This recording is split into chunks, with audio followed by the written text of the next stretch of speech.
பாகிஸ்தான் ஆப்கானிஸ்தான் வரிசையில் வங்கதேசம் தீவிரவாதிகளை சந்திக்கும் புதிய அரசின் தலைவர்.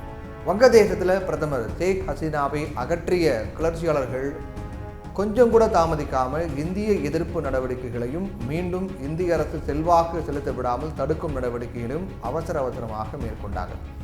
ஹசீனாவை வெளியேற்றிவிடக் கூடாது என்பதில் கூட அவங்க மிகவும் கவனமாக இருந்ததாகவும், நிலைமையை உணர்ந்து இந்தியா மேற்கொண்ட அதிரடி நடவடிக்கைகளின் காரணமாகவே ஹசீனா துணிமணிகளை கூட எடுத்துக்கொள்ளாமல் வெளியேற வேண்டிய நிலை ஏற்பட்டது அப்படின்னும் தகவல்கள்லாம் வெளியாகி அதிர்ச்சியை ஏற்படுத்தி இருந்துச்சு.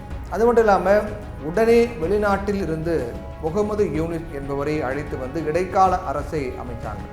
இந்த அரசில் 16 பேர் இடம்பெற்றிருக்காங்க. கிளர்ச்சியாளர்கள் போராட்டத்தை வன்முறை களமாக மாற்றிய போதும் இடைக்கால அரசு சிறிது காலம் அமைதியாகவே இருந்தாங்க.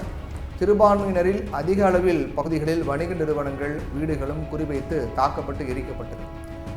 இந்து ஆசிரியர்களை நிர்பந்தித்து ராஜினாமா செய்ய வச்சாங்க. இந்நிலையில இந்திய ஆதரவு அரசான ஷேக் ஹசீனா அரசு கவிழ்ந்தவுடன் உடனடியாக அங்கே இஸ்லாம் என்கிற பெயரில் தீவிரவாதிகள் அதிகாரத்தை கைப்பற்ற முயற்சித்தாங்க. ஆட்சியாளர்களை தங்கள் கட்டுப்பாட்டில் கொண்டு வர திட்டமிட்டு செயல்பட்டாங்க. ஆனால் வெளியுலகிற்கு அதை காட்டாமல் திரைமறைவில் பல வேலைகள் நடந்து வருவதாகவே தெரியுது. இந்நிலையில் வங்கதேசத்திலிருந்து ஒரு அதிர்ச்சி தகவல் இந்தியாவுக்கு வந்திருக்கு. என்ன தகவல் அப்படின்னா, இடைக்கால அரசின் தலைமை அட்வைசரான முகமது யூனிஸ் செஃபாரத் இஸ்லாம் அமைப்பினுடைய தலைவர் மாமுனுல் ஹக்குடன் சந்தித்திருக்கிறார் அப்படிங்கிற தகவல் தான் அது. ஏன்னா ஹெஃபாசத் இஸ்லாம் அப்படிங்கிற அமைப்பு இருக்கு இல்லையா, அந்த அமைப்பு மற்றும் அதன் தலைவர் மாமுனுல் ஹக் ஆகியோர் இந்தியாவுக்கு எதிரான நிலைப்பாட்டுடன் செயல்பட்டு வரவங்க தான். இந்த ஹிஃபாஃபஸ் அமைப்பு 2010 ஜனவரி மாதம் உருவாக்கப்பட்டது. இதன் பின்னணியில் வங்கதேச ஜமாத் இஸ்லாமி இருக்கு. இந்த குழுவின் 2010 வங்கதேசத்தின் நவீன கல்வி எதிர்த்து போராட்டம் நடத்தினவங்க தான் இந்த குழு. பின்னர் வங்கதேசத்தில் தொடர் பேரணிகள் நடத்தி அரசுக்கு தொடர் கோரிக்கைகளை வச்சாங்க.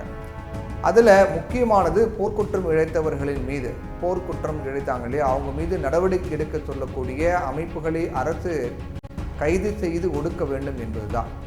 மேலும் இவங்களுடைய 2013 13 அம்ச கோரிக்கைகளில் பெண்களுக்கு வேலைக்கு செல்ல அனுமதி மறுக்க வேண்டும் என்பதும், இணையதள வலைப்பு எழுத்துக்களை அனுமதிக்க கூடாது என்பதும் அடங்கும்.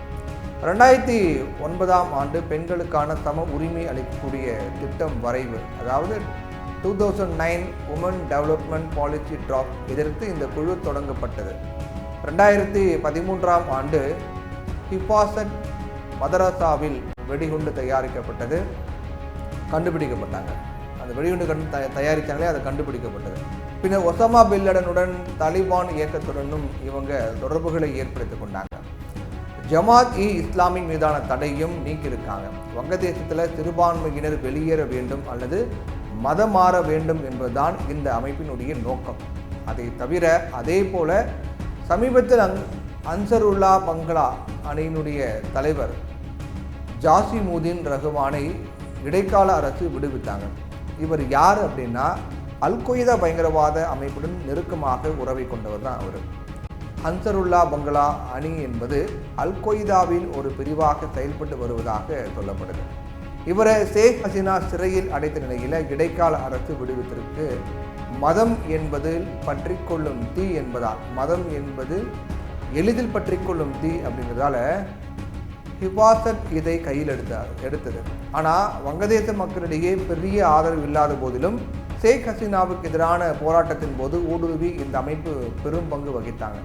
இப்போ இந்த அமைப்புக்கு வங்கதேச இடைக்கால அரசு முக்கியத்துவம் தந்திருப்பது ஒரு அதிர்ச்சி ஏற்படுத்திருக்கு அப்படின்னு தான் நம்ம சொல்லணும். வங்கதேச அரசு இடைக்கால அரசு இவங்களுக்கு முக்கியத்துவம் கொடுக்குறாங்க. இது இந்திய எதிர்ப்பாகவும் இந்திய அரசின் செல்வாக்கை தடுக்குமே அப்படின்னு சொல்லப்படுது. அமெரிக்கா சீனாவை நம்பி தீவிரவாதத்தை கையில் எடுத்த பாகிஸ்தான் இன்னைக்கு ஆப்பிரிக்க நாட்டை போல வறுமையில் சிக்கி தவிக்கிறாங்க. ஆப்கானிஸ்தானை பற்றி சொல்லவே வேண்டாம். விடுதலைக்கு முந்தைய இந்தியாவை போலவே மக்களின் நிலைமை மோசமாக இருக்கு. நேபாள நாடும் மோசமான பொருளாதார நிலைமையை நோக்கி போயிட்டு இருக்கு. இலங்கையில் விலைவாசி வெண்ணெய் மூட்டும் வகையில் மக்களின் வாழ்வாதாரமே கேள்விக்குறியாக இருக்கு. அதனால் இந்த வரிசையில் வங்கதேசமும் செல்ல போகிறதோ அப்படிங்கிற ஒரு கேள்வியும் அங்கே இருக்கக்கூடிய மக்களுக்கும் அச்சத்தை ஏற்படுத்தியிருக்கிறது. அதுதான் இப்போ இருக்கக்கூடிய ஆட்சியாளர்களுடைய அணுகுமுறையால் ஏற்பட்டு வருதுங்கிறதா உண்மை.